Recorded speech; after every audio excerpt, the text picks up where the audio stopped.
আমরা মন্দিরে গিয়ে প্রার্থনা করছি, ওই মন্দিরের মূর্তি কিন্তু নড়ে না। নড়ে কে? আমরা বিশ্বাস করছি যে মূর্তির মধ্যে পাওয়ার আছে, তাই প্রার্থনা করছি আমাকে এই পাই দাও সেই পাই দাও। কে পাবে? ভগবান, রাইট? ঈশ্বর, আল্লাহ, গড, যেই হোক সে পাওয়াবে, আমাদের তার কাছে পাওয়ার আছে, আমাদের কাছে নেই, রাইট? হ্যালো?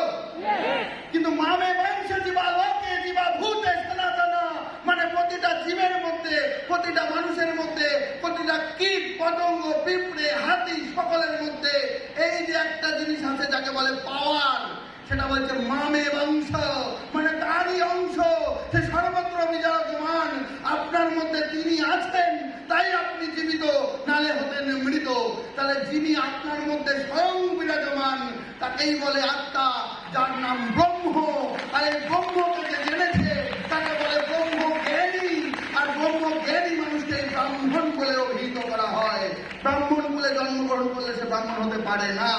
শাস্ত্রে বলা আছে কর্ম অনুযায়ী বর্ণ বিভাজন। দস্যু বাল্মীকি রত্নাকর ছিল, দস্যু রত্নাকর চণ্ডাল থেকে সে বাল্মীকি মুনি হয়েছিল, মানে ব্রাহ্মণ হয়েছিল। কি করে?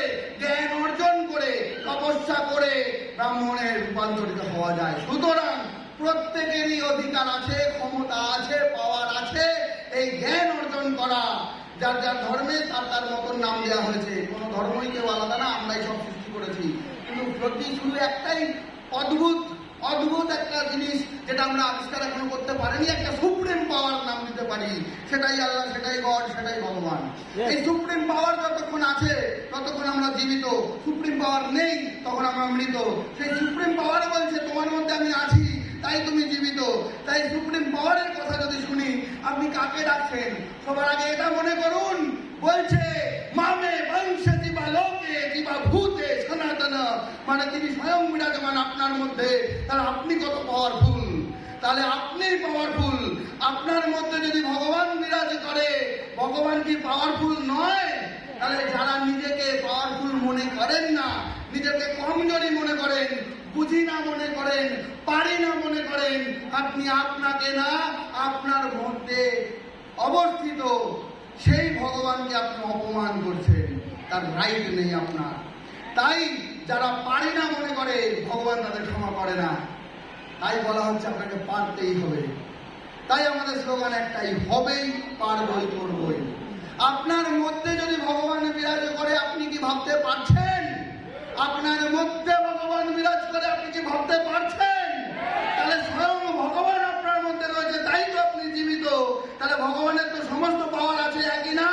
তাহলে আপনি কারোর থেকে কম নন, আপনি কারোর থেকে কম নন। আপনার মধ্যে সকল ক্ষমতা, সকল পাওয়ার আপনার মধ্যে রয়েছে। দেখবেন একটা ব্যাটারি খালি খালি আলো দেয় না, ব্যাটারির মধ্যে একটা ডুম লাগাতে হয় তবে সেটা চলে, রাইট? আপনার মধ্যে পাওয়ার তো আছে, কিন্তু কাজে লাগান এনার্জিটাকে, এই এনার্জিটাকে পাওয়ার ক্রিয়েট করুন। Are you ready? আপনারা কি পারবেন নিজেদেরকে জাগরিত করতে? ভেতরকার এনার্জিটাকে কাজে লাগান। আর সবার আগে নিজেকে মনে করুন আমি সব থেকে পাওয়ারফুল। এই পৃথিবীতে, এই ব্রহ্মাণ্ডে আমি সব থেকে পাওয়ারফুল, কারণ আমার থেকে বেশি পাওয়ারফুল কেউ হতেই পারে না। এই কারণেই তো আমি জীবিত, কারণ মামে বংশ জীবা লোকে জীবা ভূতে সনাতন। আর নিজেকে জাগরিত করুন। আর টিমে যত মানুষ আছে তাদেরকে জাগিয়ে তুলুন। আপনি কিছুই করতে পারবেন না, করবে তো তারাই। জাগিয়ে তোলাটাই আপনার কাজ। Are you ready? এক্সাইটেড? কিছু জিনিস আছে যেটা আপনাকে বুঝতে হবে, যে আপনি যেটা প্রার্থনা করছেন কারোর কাছে কোনো জায়গায় যাওয়া লাগবে না, তিনি আপনারই মধ্যে। তো একটাই জিনিস করতে হবে, প্রতিদিন ঘুম থেকে উঠে নিজেকে পাওয়ার ক্রিয়েট করা, যে আমি সব ক্ষমতার অধিকারী।